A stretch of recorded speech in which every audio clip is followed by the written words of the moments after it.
O sol de Poconé não pede licença. Ele chega antes do galo, antes do primeiro mugido do boi Nelore, antes mesmo que a neblina do Pantanal termine de subir do rio. Ele chega e instala um calor que não é apenas temperatura, é presença, é peso, é uma mão espalmada sobre os ombros de qualquer pessoa que tente trabalhar naquela terra. E Cícero Nantes sabia disso melhor do que qualquer homem vivo naquele pedaço de Mato Grosso. Sabia porque havia 42 anos que ele acordava com esse sol na cara. A fazenda Três Vargens ficava a 23 quilômetros da cidade, por uma estrada de chão que no tempo seco virava uma fita de poeira vermelha e no tempo das chuvas virava uma armadilha de lama que engolia caminhão, engolia boi, engolia paciência. A sede era uma construção de tijolo sem reboco, com varanda de madeira Kumaro, que o pai de Cícero havia construído com as próprias mãos em 1971, e que o filho nunca havia reformado, porque mexer naquela varanda seria como apagar uma assinatura que não lhe pertencia a pagar. Cícero tinha ombros largos que o trabalho havia moldado como ferro sobre bigorna. Tinha as mãos de quem não conhecia luva, os nós dos dedos rachados pelo cabo do arame, as palmas marcadas por décadas de rédea e enxada. O cabelo, que um dia teve a cor do mel do cerrado, estava entrecortado de branco nas têmporas, e a barba que ele havia deixado crescer 2 anos atrás já não era mais desleixo. Era armadura. Era a forma que ele encontrou de colocar algo entre o seu rosto e o mundo. Porque o mundo havia feito uma coisa que Cícero Nantes não havia conseguido perdoar. O mundo havia levado Sônia. Não foi uma doença longa, dessas que dão tempo de se despedir, de dizer tudo que ficou engasgado na garganta durante anos de casamento. Foi uma febre que veio numa segunda-feira de agosto, que ele achou que era gripe, que ela achou que passaria até quarta, e que na sexta havia apagado a luz nos olhos dela de um jeito que nenhum médico de Cuiabá soube explicar direito.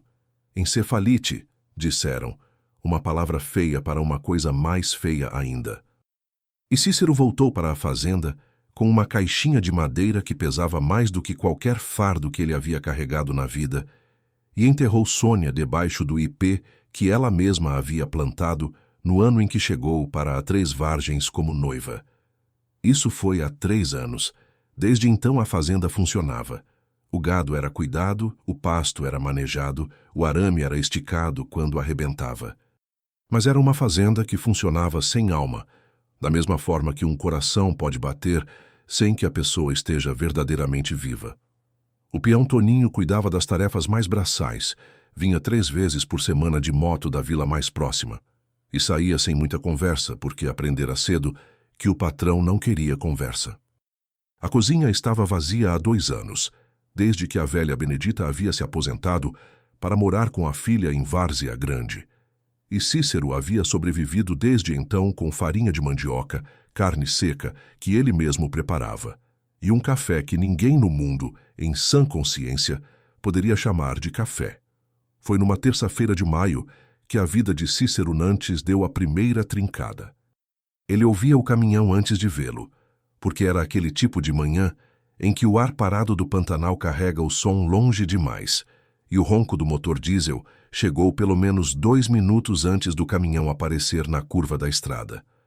Era um boiadeiro velho, cabine desbotada de tanto sol com o escudo de Mato Grosso pendurado no espelho retrovisor por um barbante surrado. O caminhão parou na frente da porteira sem nem desligar o motor, e a porta do passageiro abriu. Desceu uma mala de couro marrom primeiro. Depois desceu um jogo de 3 panelas de ferro amarradas com corda de sisal. E por último, desceu Dalva Mendes. Ela não era o que Cícero havia imaginado quando o velho Esmeraldo, cujo filho trabalhava no frigorífico de Poconé, havia mandado um recado dizendo que havia uma mulher querendo emprego de cozinheira em fazenda. Ele havia imaginado uma senhora de mais idade, do jeito que imaginamos as coisas quando não perguntamos os detalhes. Dalva Mendes tinha uns 40 anos, talvez menos, talvez mais, do jeito que certas mulheres do interior carregam o tempo de um jeito que desafia calendário. Ela era morena da cor de umbu maduro, com cabelos pretos presos numa trança que caía pelo lado do ombro esquerdo, e usava uma roupa de trabalho limpa, passada, que indicava que quem havia passado aquela roupa levava as aparências a sério, sem ser vaidosa. Não havia enfeite no pescoço, não havia brinco chamativo. Apenas uma mulher em pé na poeira, com a mala a um lado e as panelas a outro, olhando para a fazenda como quem avalia um terreno antes de decidir se vale a pena plantar. O caminhão partiu sem cerimônia. Cícero estava apoiado na porteira, com o chapéu na mão, e esperou. Ela caminhou até ele com o passo firme de quem não pede permissão para entrar em nenhum lugar. Vim para cozinhar, disse ela, sem aperto de mão, sem sorriso de apresentação. Não para conversar.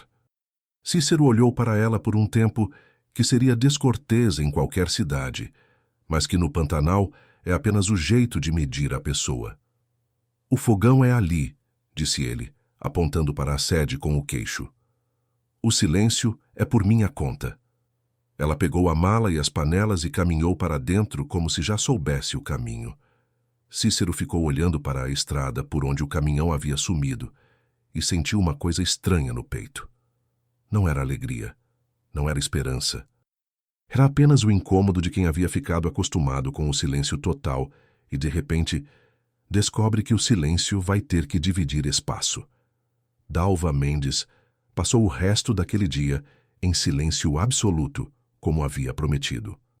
Cícero ouviu os ruídos que ela fazia na cozinha, os barulhos de panela, de faca sobre tábua, de água correndo, e tentou não ouvir porque eram ruídos que pertenciam a outro tempo da sua vida, a um tempo em que a cozinha tinha vida e cheiro, e a voz de Sônia cantando uma música que ela nunca sabia a letra inteira. Mas era difícil não ouvir. Era do mesmo jeito difícil que é não ouvir chuva quando você está dentro de casa. No final da tarde, Dalva veio até a varanda onde ele limpava o arreio e deixou um prato sobre o banco de madeira. "Janta", disse ela. E foi embora. Cícero olhou para o prato.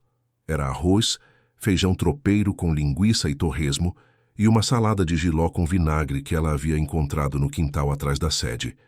Em pé de jiló que Cícero nem sabia mais que existia, porque havia parado de olhar para o quintal. Ele comeu em pé, olhando para o pasto, e não disse nada. Mas comeu tudo.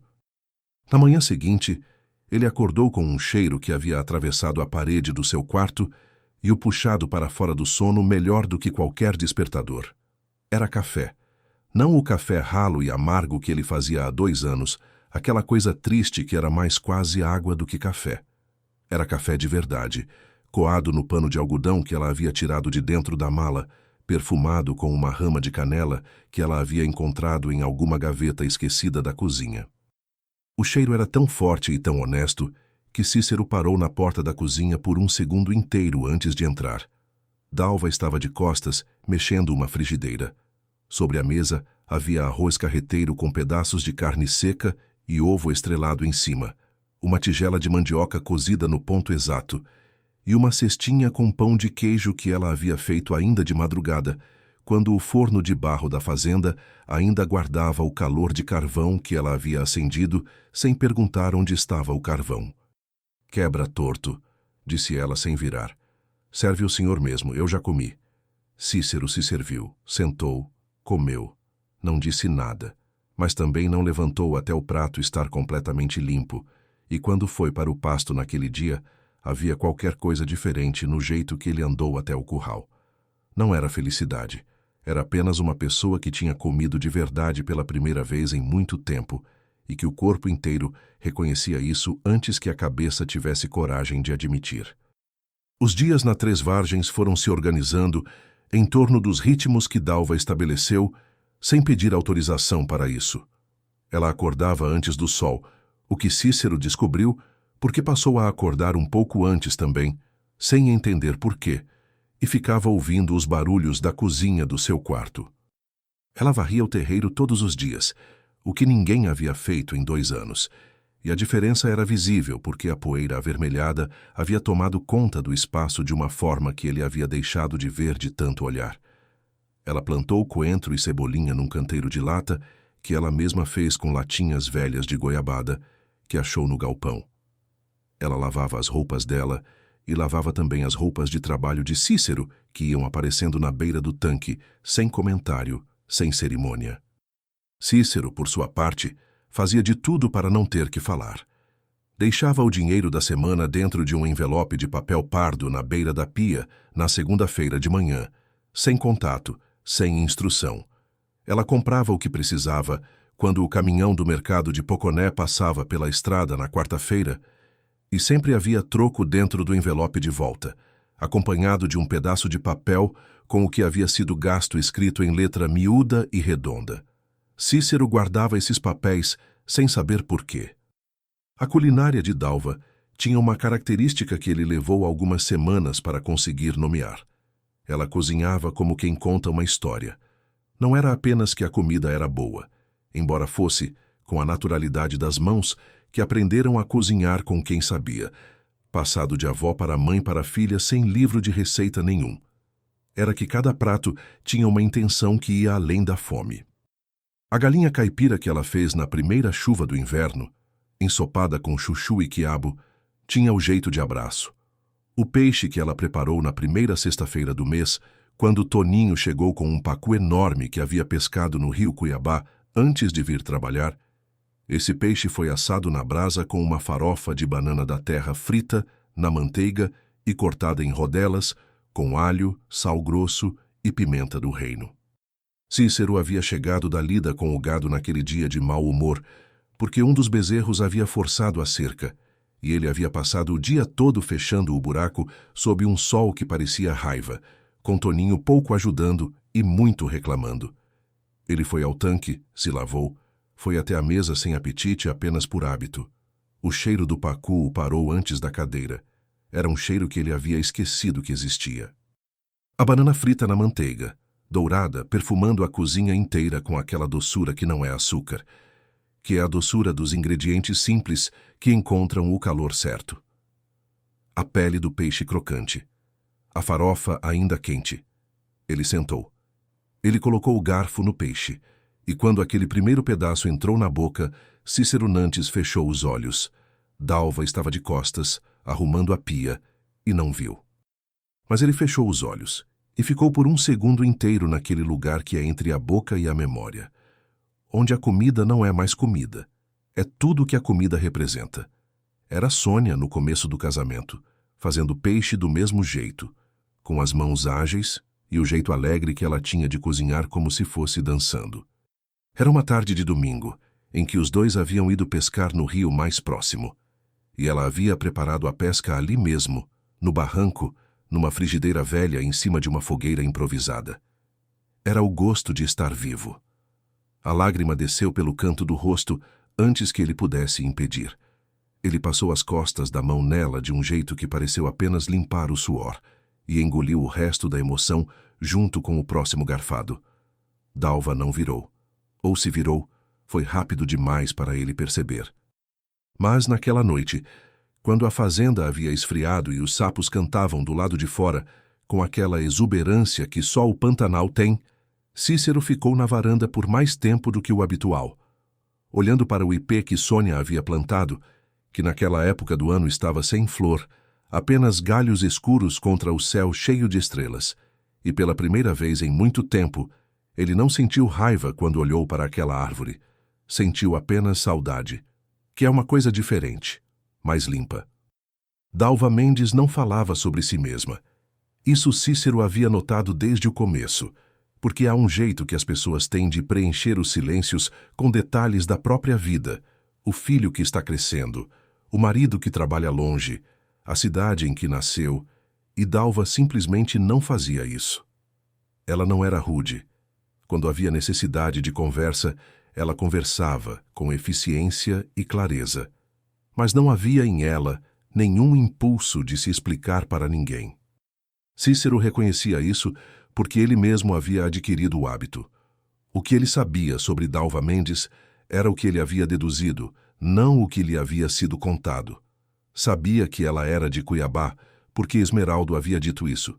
Sabia que ela era sozinha, porque não havia carta. Não havia ligação de celular que ele notasse. Não havia presença de nenhuma outra pessoa naquela vida, além do trabalho que ela fazia. As panelas de ferro que ela havia trazido eram dela de um jeito particular, o jeito que as pessoas carregam objetos que não teriam mais valor para ninguém, mas que para elas são o mundo. E ele supunha que havia uma história naquelas panelas, mas não perguntou. Toninho, certa vez, tentou puxar conversa com ela durante o almoço. "A senhora é de onde mesmo, Dalva?" "De onde o trabalho chama", ela disse, e foi buscar mais água, e Toninho não insistiu. Cícero havia presenciado a cena da porta da cozinha e sentiu uma coisa próxima de solidariedade, que era uma emoção que ele não havia sentido por outra pessoa em bastante tempo. Havia, contudo, uma coisa que Dalva fazia que começou a incomodar Cícero não de um jeito ruim, mas de um jeito que incomoda quando algo é verdadeiro demais para ser ignorado. Ela cantarolava enquanto trabalhava. Não cantava. Não era uma coisa que se pudesse chamar de canto. Era um murmúrio de música, às vezes identificável, às vezes apenas melodia sem letra. E ela fazia isso inconscientemente, do jeito que as pessoas fazem quando estão completamente dentro do que estão fazendo. Pela manhã, era uma coisa mais calma, ritmo de quem acorda devagar. No meio do dia, quando a cozinha estava no pico do movimento, era mais rápido, quase urgente. Na primeira vez que Cícero reconheceu a melodia, foi uma tarde, e a música era um batuque de siriri, uma dança pantaneira que ele não havia ouvido desde os tempos do pai. Ele parou na porta da cozinha. Ela estava amassando a massa do bolo de arroz com as mãos, os cotovelos para fora e o rosto concentrado, cantarolando aquele siriri sem perceber que estava sendo ouvida. E Cícero ficou parado por um tempo que seria impossível medir depois, olhando para uma mulher que cozinhava com o corpo inteiro, com a memória do corpo, com o jeito que só quem foi criado num lugar com música aprende a fazer. Quando ela levantou os olhos e o viu, não se assustou. "Posso ajudar com alguma coisa?" perguntou ela, com a naturalidade de quem não acha que foi pega fazendo nada demais. "Não", disse ele, e foi embora. Mas naquela noite ele demorou mais para dormir. O Vunchi chegou no começo de julho. Quem não é do Pantanal não entende o Vunchi. Não é uma tempestade de chuva, não é nada tão limpo quanto isso. É uma tempestade de poeira, um redemoinho de vento seco que arranca o solo ressecado do chão e lança no ar uma parede marrom avermelhada, que chega primeiro pelo horizonte, devagar demais para parecer urgente, rápido demais para você se preparar. O céu fica da cor do óxido, o vento começa quente e vai esquentando ainda mais antes de bater fundo, e então a poeira engole tudo, o sol, o pasto, os galhos das árvores, o telhado das casas, e você fica dentro de uma neblina cor de terra que entra por debaixo da porta e pela fresta da janela e pela respiração. Cícero havia sentido o Vunchi chegar naquela tarde. Havia passado o dia todo no pasto do lado norte da fazenda, que era o mais distante da sede, porque 3 vacas havia parido na semana anterior e ele estava de olho nos bezerros novos, que são frágeis nos primeiros dias de qualquer jeito e durante um Vunchi são uma preocupação real. Quando o horizonte ficou cor de cobre, ele mandou Toninho para a sede e ficou para tentar juntar os bezerros mais próximo do curral coberto. Então, a árvore caiu. Era um barrigudão velho na beira da cerca do pasto. Um desses barrigudões que tem o tronco enorme e torto, que parece impossível cair. Mas o vento do Vunchi apanha a copa enorme e usa como alavanca. E o barrigudão caiu de través sobre a cerca, cortando o acesso ao caminho do curral e abrindo um buraco grande o suficiente para os bezerros tentarem passar. Cícero ficou tentando segurar um dos bezerros mais agitados que havia empurrado a brecha da cerca para fora, e o bicho estava assustado com o vento e com a poeira, e deu um coice de lado que acertou o antebraço esquerdo de Cícero com um barulho que não foi bom. Ele chegou na sede quando o Vunchi estava no auge. Estava encharcado de suor e poeira, com o rosto vermelho e manchado de terra, o chapéu perdido em algum lugar do pasto, o antebraço esquerdo doendo de um jeito que ele sabia distinguir entre dor de músculo e dor de osso, e essa era qualquer coisa do meio. Possivelmente uma fissura, provavelmente não quebrado de jeito que precisasse de hospital, mas doendo de um jeito que ia lembrar de si mesmo por uma semana boa. Dalva estava na varanda esperando. Não com aquela postura ansiosa de quem foi esperar. Estava sentada no banco de madeira, descascando mandioca numa bacia, como se o Wunsch fosse apenas mais um detalhe do dia. Mas ela havia colocado um lampião na beira da varanda para orientar ele, no escuro da poeira. E isso Cícero notou antes de tudo. Ela olhou para o antebraço sem ser convidada para olhar. "Vem cá", disse ela. Ele foi. Dalva levou ele para dentro, fez ele sentar na cadeira da cozinha e, sem nenhuma conversa desnecessária, foi até o banheiro e voltou com uma bacia de água morna que ela havia preparado antes de ele chegar, infusionada com folhas de arnica e pitanga silvestre, que ela havia colhido e secado nas primeiras semanas na fazenda, penduradas num arame do galpão sem que ninguém perguntasse o que eram. Ela mergulhou o antebraço na água, apertou com os dedos ao longo do osso com uma firmeza profissional, e Cícero gemeu uma vez baixinho. "Não quebrou", disse ela. "Mas vai ficar feio por uma semana. Vai querer que eu faça curativo?" "Pode ser", disse ele, e ficou ali deixando ela trabalhar, enquanto o Wunsch batia nas telhas de zinco lá em cima, com o som de areia sendo lançada, e o lampião da varanda balançava no vento que entrava pela fresta da porta. Dalva enrolou uma atadura de pano no antebraço com o jeito firme e eficiente de quem já tinha feito aquilo antes. Depois ela se levantou, foi até a geladeira pequena que Cícero havia comprado em Poconé 2 anos atrás e que funcionava mais por teimosia do que por eficiência elétrica, e tirou de dentro uma guampa cheia de tereré gelado, com hortelã fresca que ela havia plantado no canteiro de lata do quintal. Colocou na frente dele, sem dizer nada. Cícero pegou a guampa. Chupou a bombinha. O tereré estava gelado do jeito que o tereré tem que ser. A erva mate amarga, equilibrada pelo gelo e perfumada pela hortelã. E o contraste com o calor do Wunsch lá fora era tão físico, tão concreto, que ele ficou com a guampa nas 2 mãos e fechou os olhos por um segundo. Quando ele abriu, Dalva havia puxado a outra cadeira da cozinha e estava sentada do outro lado da mesa, com a própria guampa nas mãos, olhando para a janela, onde a poeira vermelha ainda circulava no escuro. O silêncio durou um tempo que nenhum dos dois mediu. Depois Cícero disse, sem planejar dizer: "Ela gostava de tomar tereré na varanda quando chovia." Dalva não respondeu, mas também não mudou de assunto.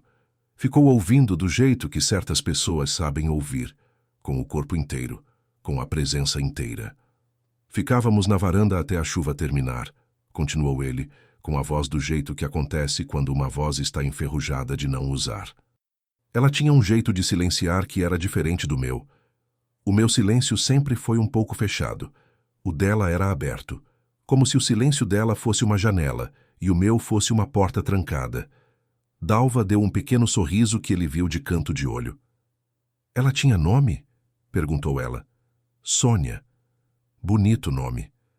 "Era um nome que combinava com ela", disse ele, e depois ficou quieto por um tempão, olhando para a guampa que estava esfriando nas mãos. "Depois que ela foi, eu parei de imaginar que as coisas podiam ser diferentes do que estavam sendo. Parei de imaginar de um modo geral. É mais fácil assim. Mais fácil não é o mesmo que melhor." Ele olhou para ela. Dalva estava olhando para a janela, com a guampa nos lábios, falando com aquela objetividade de quem não está julgando, apenas observando em voz alta. "Eu sei", disse Cícero, "mas a facilidade tem seu valor quando você está muito cansado." Ela assentiu com a cabeça, e havia em aquele aceno um reconhecimento que era mais do que concordância. Era o aceno de alguém que também conhecia o cansaço daquele tipo. "Sonhos enterrados", disse ele, mais para si mesmo do que para ela, usando as palavras do jeito que acontece quando você está cansado e o tereré está gelado, e o vento bate lá fora, e é tarde demais para ser cuidadoso. Tinha um projeto de irrigação para o pasto do lado do rio. Tinha a ideia de reflorestar a área que meu pai desmatou sem precisar. Tinha a ideia de criar peixe em açude. Sônia ia plantar o pomar que ela queria, piqui, guariroba, baru. Não chegamos a começar. Por que não começou depois? Ele olhou para ela de novo. Por que começaria? Dalva não respondeu imediatamente. Pegou a guampa, serviu mais erva, colocou o gelo da geladeira com uma colher, devolveu para ele. Às vezes a gente não começa porque acha que começar seria uma espécie de esquecer, disse ela por fim. Como se honrar quem foi embora fosse ficar parado no lugar onde essa pessoa ficou pela última vez. Cícero ficou olhando para ela. E não é? Não. A voz dela foi direta, sem crueldade. Honrar quem partiu é fazer o que essa pessoa teria gostado de ver você fazer. Não é parar, é continuar. O Wundt havia amainado lá fora. A poeira ainda rodava na janela, mas o vento havia perdido a força e estava ficando quieto da maneira que o Pantanal fica quieto depois de uma tempestade. Um silêncio que parece carregado de toda a violência que acabou de passar. Cícero ficou olhando para a janela por um longo tempo. Você é sábia para uma cozinheira, disse ele, e não foi ironia. Foi o tipo de observação que sai quando você está genuinamente surpreso. Ela deu uma risada baixa, que era a primeira vez que ele ouvia ela rir de verdade. E o senhor é sensível para um pantaneiro bravo, respondeu ela. Ele não riu, mas o canto do lábio se moveu de um jeito que quem conhecia Cícero Nantes teria reconhecido como o equivalente de uma gargalhada. Aquela noite, quando ele foi para o quarto, ele ficou acordado mais tempo do que o habitual, não pensando em Sônia, que era o que normalmente o mantinha acordado, pensando no pomar, pensando nos pés de piqui que cresciam devagar, que precisavam de anos para dar fruto, que eram o tipo de planta que se planta para quem vem depois de você, pensando que talvez ainda houvesse tempo. O homem apareceu numa segunda-feira de manhã que estava quente demais para ser só manhã. Chegou numa caminhonete branca nova que não tinha nenhuma razão para estar tão limpa numa estrada daquelas, o que por si só já era uma declaração de intenção. Atrás da caminhonete vinha um Gol preto, com 2 homens dentro que ficaram no carro quando o motorista da caminhonete desceu. Cícero estava consertando a cerca perto da porteira quando viu e parou o que estava fazendo. O homem que desceu era Humberto Cascão, o que o pessoal da região chamava de Cascão, mas nunca na frente dele, porque Humberto Cascão era o tipo de homem que não gostava de apelidos e que tinha dinheiro suficiente para fazer com que as pessoas preferissem não provocar.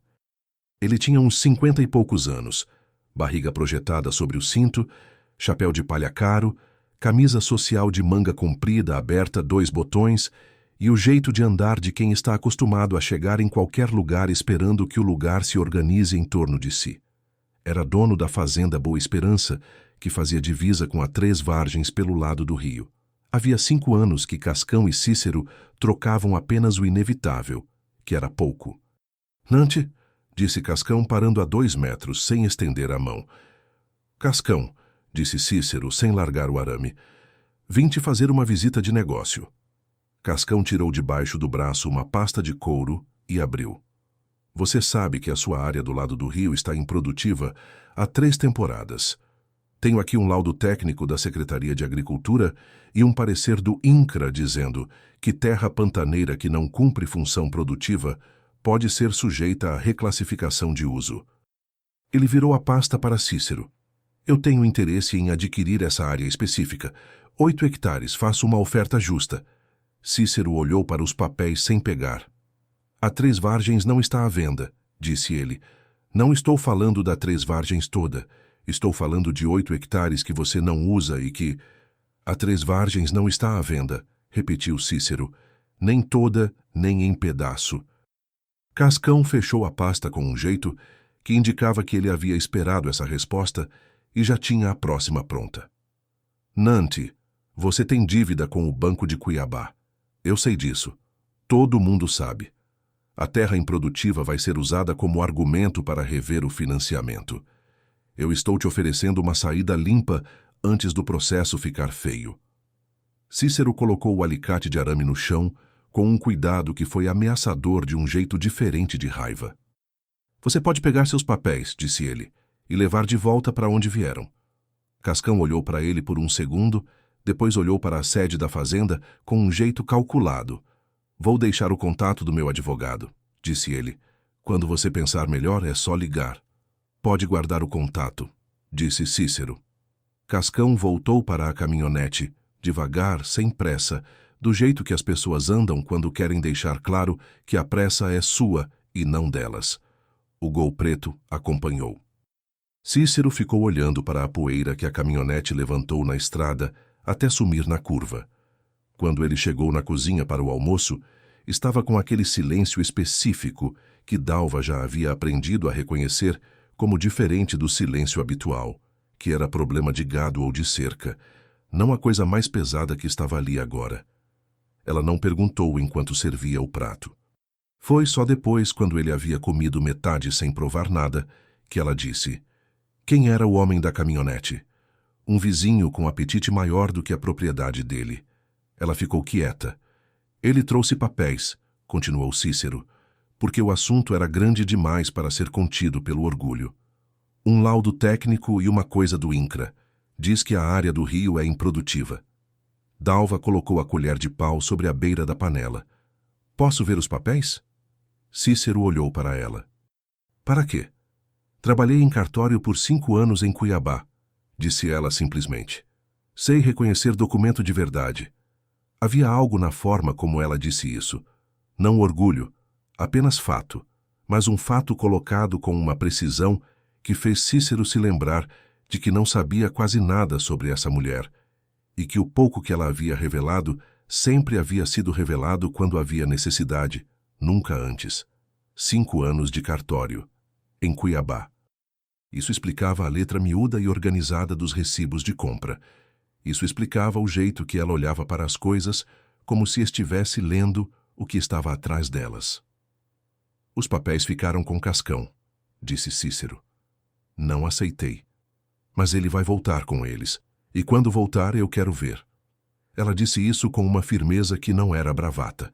Era apenas a afirmação de alguém que sabe o que pode fazer e está disponível para fazê-lo. Cícero ficou olhando para ela por um tempo. Por que você se importaria com isso? Dalva pegou a colher de pau e voltou para a panela. Porque eu cozinho nesta cozinha, disse ela, e não gosto que ninguém mexa no que é meu. Ele ficou olhando para as costas dela.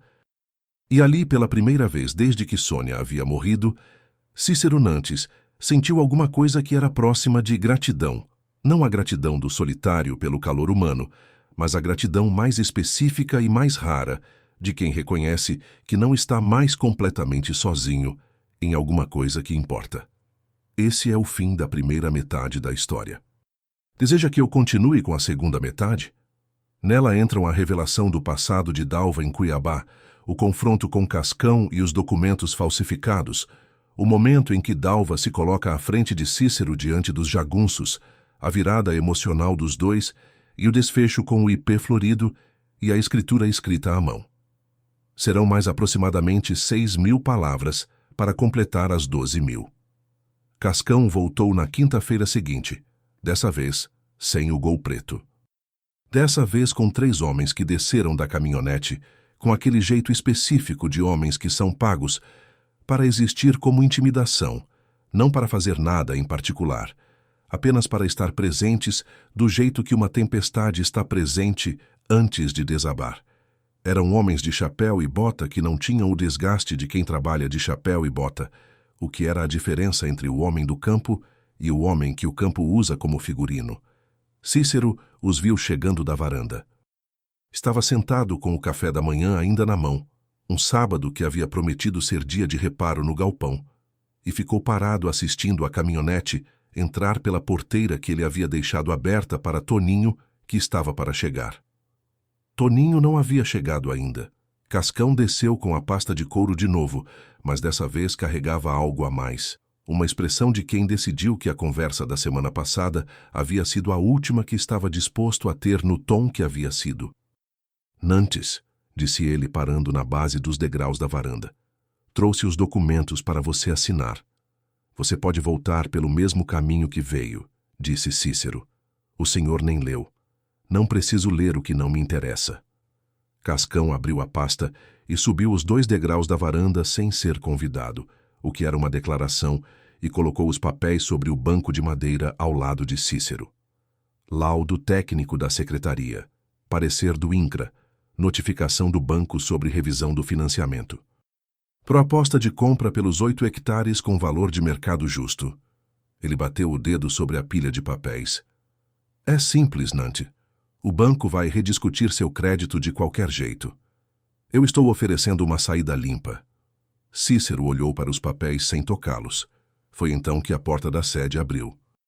Dalva saiu com a bandeja do café, como se não houvesse ninguém na varanda além do homem, para quem o café havia sido feito, e colocou a bandeja sobre a mesinha de canto com a precisão de quem está executando uma tarefa e não sendo perturbada por contingências. Os 3 homens de Cascão olharam para ela. Ela não olhou para eles, mas quando passou pelos papéis sobre o banco, ela parou. Pegou a pilha inteira com uma naturalidade que surpreendeu até Cícero, e começou a folhear com aquela atenção específica de olhos que sabem o que estão procurando. Esse é assunto entre... Um momento, disse Dalva, sem levantar os olhos dos papéis. Havia algo na voz dela que fez Cascão parar a frase no meio. Ela passou o primeiro documento, o laudo técnico. Passou o segundo, o parecer do INCRA. No terceiro documento, ela parou, e Cícero viu a linha entre os olhos dela se aprofundar levemente. Aquele sulco de quem encontrou o que estava procurando. Qual cartório emitiu esse documento? Perguntou ela com a mesma voz calma. O terceiro ofício de Cuiabá, disse Cascão. E havia uma ligeira alteração no tom dele que era imperceptível para quem não estivesse prestando atenção. Mas que Cícero, que havia passado semanas aprendendo os sons dessa mulher, percebeu. O terceiro ofício de Cuiabá, repetiu Dalva como se estivesse saboreando a resposta, que usa desde 2019 o novo padrão de autenticação federal com o selo holográfico posicionado no canto inferior direito e o número de registro em fonte Arial, tamanho 8, não Times New Roman, tamanho 10, como está aqui. Ela levantou o papel contra a luz do sol. E que não usa mais o brasão estadual antigo desde a reforma da identidade visual da Secretaria em 2021. O brasão que está impresso nesse documento. O silêncio que se seguiu foi o tipo de silêncio que tem peso. Dalva colocou o documento de volta na pilha com cuidado e devolveu os papéis sobre o banco, alinhados, organizados.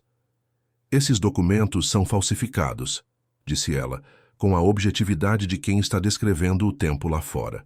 Bons, mas falsificados. Quem fez não conhecia os padrões novos.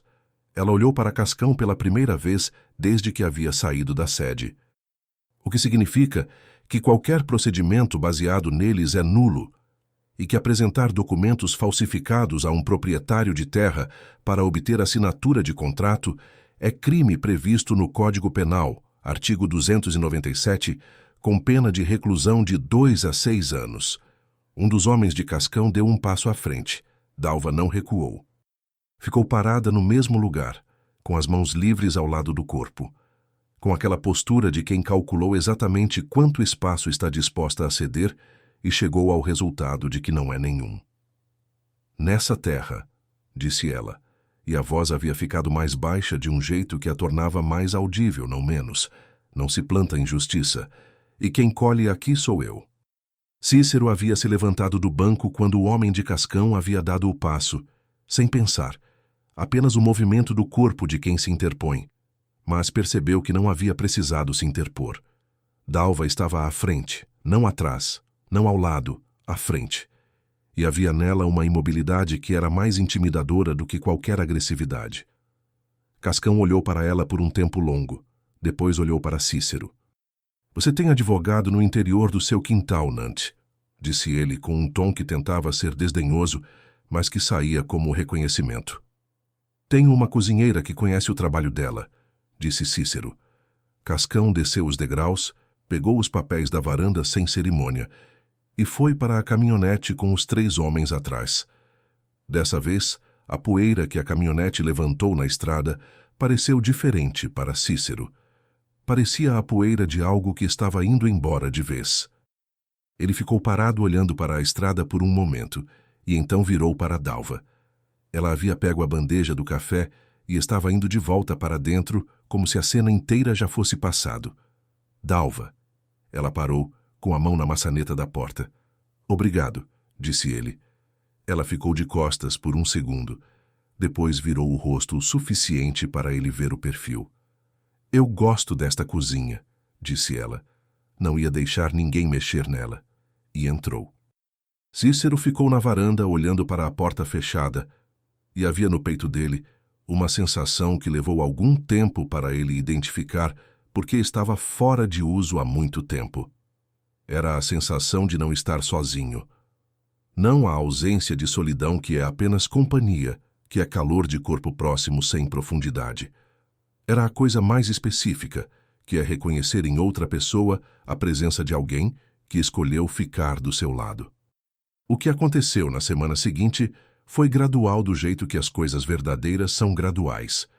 Não foi uma conversa. Não foi um momento único que se pudesse colocar num moldura e dizer, foi aqui. Foi um acúmulo de pequenas coisas que foram se somando com a paciência da água que vai formando o leito do rio. Não pela força, mas pela persistência. Foi Cícero parar na entrada da cozinha uma tarde e perguntar se ela precisava de alguma coisa específica para o mercado da semana, e ela responder que precisava de açafrão da terra fresco e de umas folhas de mamona para um remédio. E a conversa que se seguiu ser sobre ervas medicinais, que a mãe dela conhecia e que a avó antes da mãe, e que esse conhecimento estava se perdendo porque ninguém mais tinha tempo de aprender, e Cícero dizer que a velha Benedita que havia trabalhado na fazenda sabia também, e que havia um caderno de receitas da velha que devia estar em alguma gaveta, e eles passarem meia hora procurando o caderno que foi encontrado no fundo da gaveta debaixo do guarda-roupas do quarto de hóspedes, empoeirado mas inteiro, e ficarem folheando juntos na mesa da cozinha, com o café esquentando no fogão. Foi uma tarde em que ele chegou da lida mais cedo, por causa de uma chuva que cortou o trabalho, e a encontrou na varanda lixando as panelas de ferro com sal grosso para reparar o tempero, e ele sentar do outro lado sem ser convidado, mas também sem ser dispensado, e ficarem em silêncio por um tempo até que ele pegou a palha de aço e começou a ajudar sem que nenhum dos dois comentasse que ele havia pegado a palha de aço. Foi a manhã em que ele trouxe de Poconé um pacote de mate diferente, de uma ervataria que o homem da mercadoria havia indicado como a melhor da região, e deixou sobre a pia sem dizer nada, e ela preparou o tereré naquela tarde com o mate novo, e quando ele chegou do pasto a guampa já estava esperando na varanda, e ela puxou a cadeira e sentou junto, e eles ficaram bebendo sem falar, enquanto o sol descia atrás dos buritis, e quando escureceu, nenhum dos dois havia se movido. Havia também o que foi sendo revelado aos fragmentos, não em confissão, não em narrativa organizada, mas do jeito que as histórias reais aparecem, em pedaços que vão encontrando lugar na compreensão de quem ouve. Ela havia casado cedo, com um homem de várzea grande que era bom no começo, e foi ficando menos bom com o tempo, do jeito que certas pessoas vão revelando o que são, à medida que sentem que não precisam mais se esforçar para ser o que aparentavam. Ela não usou essas palavras. Ela disse apenas que havia saído, que havia levado as panelas da mãe e a dignidade e deixado o resto, que havia trabalhado no cartório por 5 anos e aprendido mais do que pretendia sobre como o papel pode ser usado tanto para proteger quanto para prejudicar, dependendo de quem segura a caneta. Que havia chegado a um ponto em que a cidade havia ficado pequena de um jeito que não era o tamanho da cidade, mas a quantidade de lugares nela que tinham memórias ruins grudadas nas paredes, e que havia decidido que queria horizonte, e que o Pantanal era o maior horizonte que ela conhecia. Cícero ouviu tudo isso ao longo de dias, em fragmentos, entre um gole de tereré e o outro, entre a lida da tarde e o jantar, entre o barulho do gado ao longe e o silêncio do cerrado à noite. E foi ouvindo que ele foi entendendo que Dalva Mendes não havia chegado na Três Vargens por acaso, no sentido de que nada que parece acaso é realmente acaso, porque as pessoas que estão em movimento, à procura de qualquer coisa, acabam encontrando alguma coisa que não estavam procurando exatamente, mas que era o que precisavam. Ela havia chegado procurando o horizonte e havia encontrado uma fazenda parada no tempo.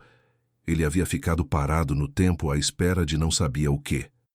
Havia em algum lugar do meio disso tudo uma equação que nenhum dos dois havia ousado nomear. A noite em que as coisas se moveram foi uma de agosto, quando o Pantanal está no auge da seca e o céu fica com uma qualidade diferente, mais fundo, mais cheio de estrelas do que em qualquer outra época do ano, porque não há umidade suficiente para difundir a luz, e cada estrela está ali na clareza absoluta de si mesma. Cícero havia ficado no pasto até tarde, porque havia uma vaca com sinal de mastite que ele estava acompanhando. E quando chegou na sede, a fazenda estava escura, exceto pela luz amarela da varanda, onde Dalva havia deixado o lampião aceso. Ela estava acordada.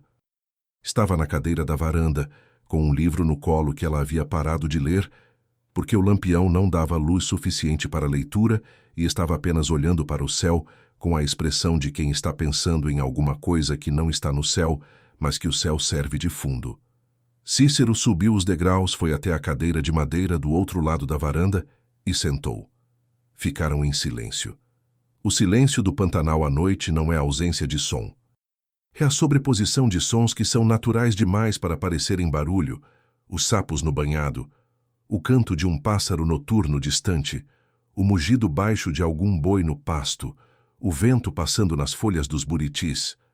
É um silêncio que tem textura, que tem temperatura, que tem cheiro, porque o cerrado à noite tem aquele cheiro específico de terra que arrefeceu depois de um dia de sol, misturado com algo que é difícil nomear, mas que é inconfundível para quem cresceu naquele chão. "Você vai ficar?" perguntou Cícero. Não havia urgência na pergunta. Havia apenas uma pergunta que havia estado esperando há algum tempo e que havia encontrado a noite certa para ser feita. Dalva continuou olhando para o céu por um momento. "Depende", disse ela. "Do quê?" Ela virou o rosto para ele. No lampião, os olhos dela tinham aquela cor que o fogo empresta aos olhos escuros, uma profundidade que é difícil encarar de frente por muito tempo. "Se tem razão para ficar", disse ela. Cícero ficou olhando para ela com aquela seriedade de quem leva as palavras a sério. "Tem", disse ele. Ela ficou olhando para ele por um tempo. "Você vai ter que ser mais específico do que isso, Cícero Nantes." Era a primeira vez que ela usava o nome inteiro. E havia em isso uma familiaridade que era diferente de qualquer coisa que havia existido entre eles até então. Não mais patrão e empregada, não mais homem fechado e mulher que não pergunta, mas dois nomes inteiros em uma frase, dois pesos iguais num fio. Ele não era homem de palavras bonitas. Sabia disso de si mesmo da mesma forma que sabia que não era homem de chapéu de feltro. Havia coisas que simplesmente não eram o seu jeito. Mas havia no silêncio daquela noite e na presença daquela mulher qualquer coisa que tornava as palavras necessárias de um jeito que ele não conseguia escapar. "Há 3 anos que esta fazenda funciona sem funcionar", disse ele devagar, escolhendo cada palavra com o cuidado de quem não tem prática e sabe disso. "Eu cuido do gado porque o gado precisa de cuidado. Conserto o que quebra porque quebrado é pior. Mas há 3 anos que eu não faço nada aqui por querer, só por obrigação." Ele parou.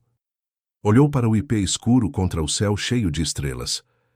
"Desde que você chegou, eu comecei a querer coisas de novo, pequenas. O pomar que Sônia queria, o projeto do açude, acordar com vontade de chegar no café da manhã." Ele parou de novo. "Não sei se isso é o suficiente para ser chamado de razão, mas é o que eu tenho." Dalva ficou olhando para ele por muito tempo. Havia nela uma cautela que ele reconhecia porque era irmã da sua própria cautela. A cautela de quem foi machucado de um jeito que o corpo aprende a verificar o terreno antes de colocar o peso.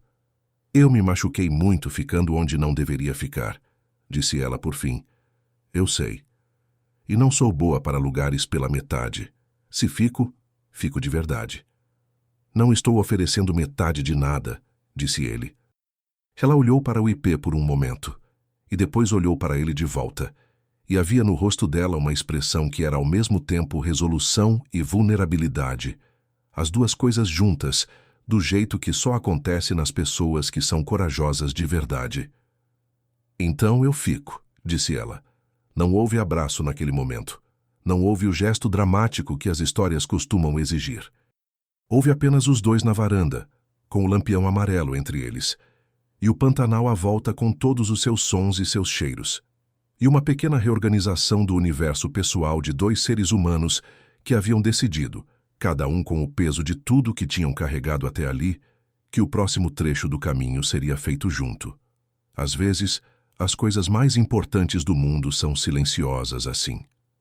Cícero começou o pomar em setembro, não com fanfarra, não com anúncio. Uma manhã ele acordou antes do sol, foi até o depósito do galpão onde havia mudas que ele havia pedido, sem dizer para quê num caminhão de viveiro que passava na região, e foi para o quintal atrás da sede. Dalva o encontrou ali quando foi buscar o coentro para o almoço. Ele estava com as mãos na terra, abrindo um buraco para a primeira muda de pequizeiro, e havia na postura dele algo que ela não havia visto desde que chegou. Ele não estava trabalhando do jeito que trabalhava com o gado, com a eficiência automática de quem faz por obrigação. Estava trabalhando com cuidado, com atenção, com o tipo de lentidão que acontece quando você está fazendo algo que importa. Ela ficou na beira do quintal olhando por um momento. Pequi, disse ela. E Guariroba, disse ele, sem parar o que fazia. Tem uma muda de baru também, mas o baru vai demorar. Ela desceu do degrau do quintal e foi até ele. Posso plantar a guariroba? Ele olhou para ela. Passou a enxada pequena. Eles trabalharam juntos pelo resto da manhã sem falar muito, e o silêncio entre eles era diferente de todos os silêncios anteriores, porque todos os silêncios anteriores tinham sido a ausência de algo. E aquele tinha a plenitude de dois corpos fazendo uma coisa juntos. A terra nos dois pares de mãos, o sol nos dois pares de ombros, o cheiro de terra úmida que a enxada levantava. No almoço, Dalva fez frango assado com tempero de açafrão da terra, arroz soltinho e um angu de milho cremoso que era uma receita da mãe dela, e comeram na varanda porque a mesa da cozinha havia ficado pequena de um jeito que nenhum dos dois havia comentado, mas os dois haviam notado. O pequizeiro leva uns 10 anos para frutificar do jeito certo, disse ele, olhando para o quintal. Então é melhor a gente começar logo, disse ela. Ele olhou para ela, e havia no rosto dele uma expressão que as pessoas que o conheciam antes de Sônia morrer teriam reconhecido como a expressão de Cícero Nantes, quando ele estava feliz, que não era sorriso largo nem demonstração nenhuma, era apenas um afrouxamento de algo que estava tenso há muito tempo, como arame que foi esticado demais e finalmente encontrou a tensão certa. Setembro foi o mês em que a Três Vargens começou a mudar. Não em grandes gestos. Em coisas pequenas que acumulam, até que um dia você olha para o lugar onde está e percebe que não é mais o mesmo lugar de antes. O terreiro estava sempre limpo. A horta crescia com ervas que Dalva havia plantado e que ela usava em tudo. O coentro e a cebolinha no arroz, o alecrim na galinha, a hortelã no tereré, o boldo para o digestivo que ela preparava depois do jantar, que Cícero havia descoberto que resolvia um problema de estômago que ele havia achado que era constitutivo da sua natureza, mas que era, na verdade, apenas consequência de 2 anos de comida sem cuidado. O galpão havia sido organizado numa tarde em que Toninho ficou ajudando mais do que o habitual, não por pedido, mas porque há um tipo de energia que, quando entra num lugar, começa a mobilizar as coisas. E Dalva tinha esse tipo de energia, não invasiva, não mandona, apenas presente do jeito que a presença de uma pessoa que sabe o que está fazendo transforma o ambiente ao redor. Cascão não havia voltado. Cícero havia levado os detalhes que Dalva havia identificado nos documentos para um advogado em Cuiabá, que era amigo de um amigo, e o advogado havia confirmado o que ela havia dito e redigido uma carta formal que havia sido entregue ao escritório de Cascão. Depois disso, silêncio. O tipo de silêncio que vem quando alguém sabe que o terreno cedeu e recua para recalcular. A dívida com o banco ainda existia, mas Cícero havia renegociado com a ajuda do mesmo advogado, e o prazo havia ficado mais razoável. Era uma dívida administrável, que podia ser gerenciada com uma temporada boa de gado e um verão sem perdas grandes. Havia, em suma, futuro na Três Vargens. E futuro é uma coisa que muda o jeito que a gente olha para o presente. O IP floriu em agosto do ano seguinte. Foi uma manhã de sexta-feira quando Cícero acordou e percebeu pelo tom de luz na janela que havia algo diferente, aquela qualidade de luz amarela que é específica da época do IP, quando as flores dominam o céu antes mesmo que as folhas apareçam e a fazenda inteira fica com aquele brilho que não tem outro nome senão IP em flor. Ele ficou parado na janela por um momento. Depois foi até a cozinha, onde Dalva já estava com o café. Ele floriu, disse ela, sem precisar que ele perguntasse o quê. Eu sei. Ele bebeu o café de pé, olhando pela janela da cozinha para o quintal, onde o ipê que Sônia havia plantado estava coberto de flores amarelas, que eram a cor do sol às 10 da manhã. Havia no peito dele uma coisa que não era dor. Era aquele estado que fica depois que a dor passa, que tem saudade, mas tem também algo que é paz. O reconhecimento de que a pessoa que partiu estava ali, havia estado ali o tempo todo, naquelas flores que ela havia plantado, sem saber que um dia ele ficaria olhando para elas, com uma mulher diferente ao lado, e sentindo as duas coisas ao mesmo tempo, a saudade e a gratidão, e que seria possível sentir as duas sem que uma apagasse a outra. Ela vai ficar feliz em saber que o pomar está crescendo, disse ele. Dalva ficou quieta por um momento. Depois colocou a mão sobre a dele que estava na beirada da pia, apenas por um segundo, e tirou. Com certeza vai, disse ela. O papel estava sobre a mesa do jantar quando Dalva chegou da horta naquela tarde. Era uma folha de papel pardo, dobrada ao meio, com o nome dela escrito na frente com aquela letra grande e levemente irregular de quem aprendeu a escrever para a necessidade e não para a elegância. Ela abriu. Cícero havia escrito com a caneta azul que ficava pendurada no calendário da parede, com aquela caligrafia firme e imperfeita que ela havia aprendido a ler nas notas da semana, nas observações que ele deixava sobre o gado, nos bilhetes práticos de quem usa as palavras para transmitir informação e não está acostumado a usá-las para nada além disso. Mas aquele bilhete era diferente. Dalva, a fazenda Três Vargens tem 247 hectares, 180 de pasto, 40 de cerrado nativo, o restante de quintal e construção. Tem dívida com o banco, tem goteira no telhado do galpão sul, tem um trator que precisa de correia nova, tem um pomar que plantamos juntos que vai demorar 10 anos para dar fruto de verdade. A fazenda era minha, mas a vida, a partir de agora, é nossa. Se você quiser, Cícero abaixo do texto havia uma segunda folha de papel pardo que estava dobrada separado. Ela abriu. Era uma escritura de união estável, escrita à mão com a linguagem que Cícero havia conseguido montar a partir do que sabia e do que havia pesquisado, com os dados de identidade dos dois, com a data, com o endereço da fazenda. No canto inferior, havia um campo para a assinatura dele e um campo para a assinatura dela. O dele já estava assinado, com aquela assinatura grande e decidida de homem que assina poucos documentos, mas assina com convicção quando assina. Dalva ficou olhando para aquele papel por um tempo longo. Depois foi até a gaveta, onde ela guardava a caneta dela, uma Bic preta que ela havia comprado no mercado de Poconé semanas atrás, porque havia precisado fazer uma lista e não havia encontrado caneta na cozinha. Pegou a caneta. Voltou para a mesa. Leu a escritura uma vez mais, devagar, do começo ao fim, e assinou. A letra dela era diferente da dele, miúda e redonda, cada letra cuidadosamente formada, o jeito de quem passou anos copiando documentos e aprendeu que a caligrafia é uma forma de responsabilidade. Ela assinou com o nome inteiro, Dalva Mendes Nantes, incluindo o sobrenome que ainda não era dela no papel, mas que havia decidido naquele momento que seria. Cícero estava no pasto quando ela saiu da sede com o documento. Ela caminhou até o curral sem pressa, com o papel na mão, e o encontrou ali com Toninho verificando uma cerca. Quando ele a viu chegar com o papel, ele parou o que estava fazendo. Toninho olhou para os dois e foi checar a cerca do lado oposto do curral, com aquele instinto do peão que sabe quando a cena não é para ele.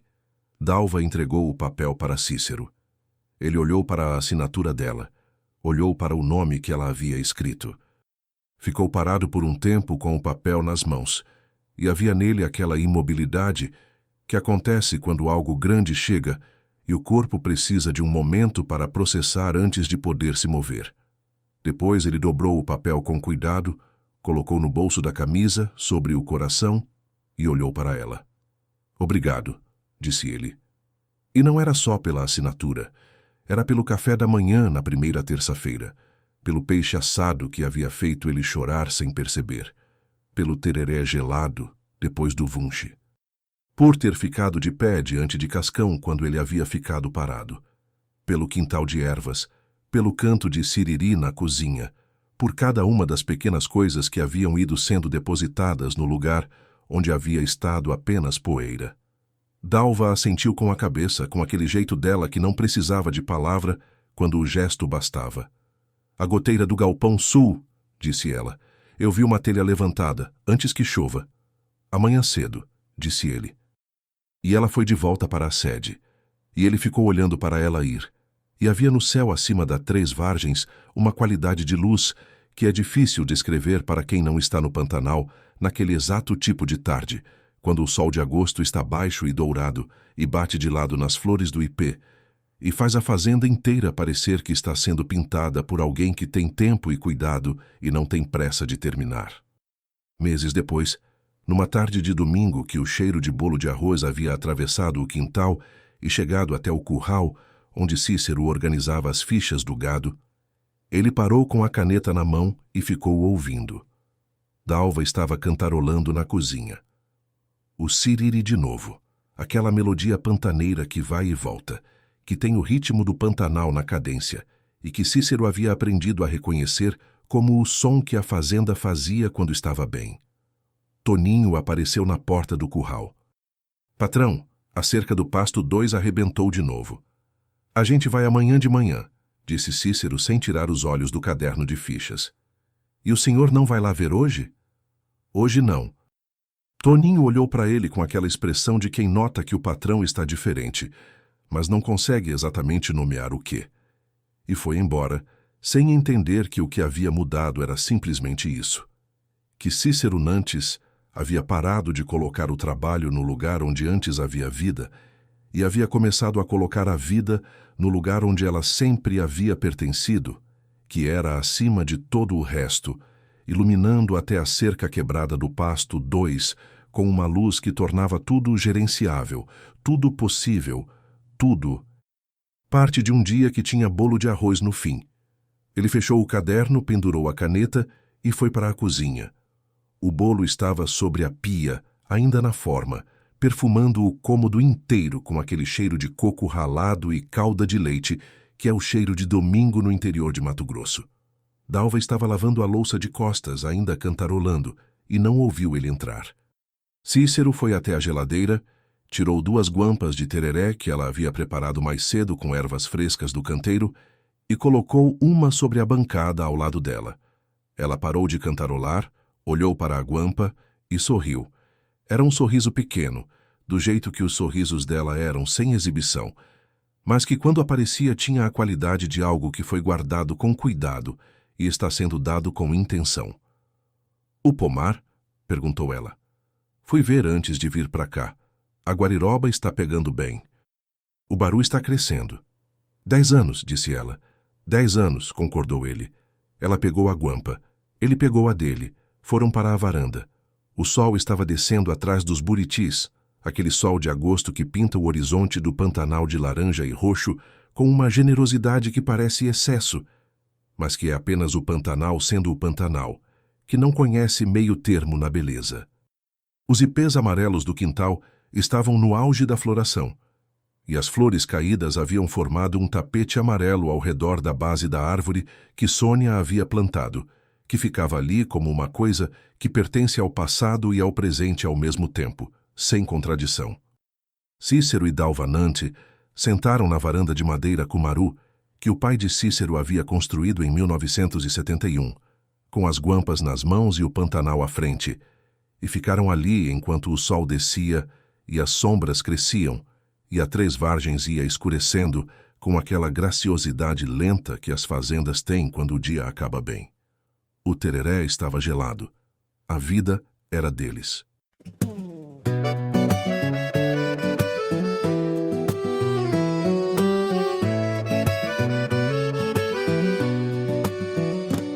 Há um silêncio que fala mais alto que o vento, um peso antigo guardado por dentro, caminhos que se cruzam sem aviso e sonhos que sobrevivem ao improviso. No espelho vejo marcas do tempo, histórias que ninguém leu por completo. Entre quedas e recomeços lentos, aprendi a respirar no desalento. Mesmo quando a noite parece ficar, há uma chama teimando em brilhar. Existe uma luz por trás do que dói, um sentido escondido em tudo que foi. Cada lágrima rega o chão do amanhã, e o que hoje é vazio florescerá. Se o mundo parece desabar no olhar, há uma força que insiste em ficar. Mesmo no escuro mais profundo do ser, algo sussurra, ainda vai nascer. Há perguntas que o tempo não responde, e verdades que o coração esconde, cicatrizes que contam segredos de batalhas travadas em silêncio e medo. Entre ruínas cresce esperança, como raiz que não perde a confiança. No invisível se constrói o caminho que transforma o perdido em ninho. E quando tudo parece se desfazer, há um sopro dizendo pra não ceder. Existe uma luz por trás do que dói, um sentido escondido em tudo que foi. Cada lágrima rega o chão do amanhã, e o que hoje é vazio florescerá. Se o mundo parece desabar no olhar, há uma força que insiste em ficar. Mesmo no escuro mais profundo do ser, algo sussurra, ainda vai nascer. No intervalo entre o fim e o começo, mora um milagre mais discreto. Um passo de cada vez no chão, reconstruindo o próprio coração. O que se perde também ensina que toda noite prepara a aurora divina.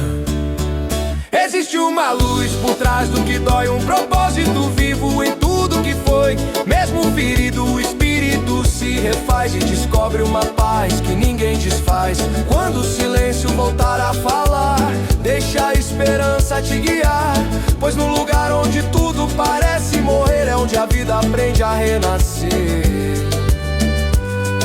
E no sopro leve da manhã, o invisível se torna canção.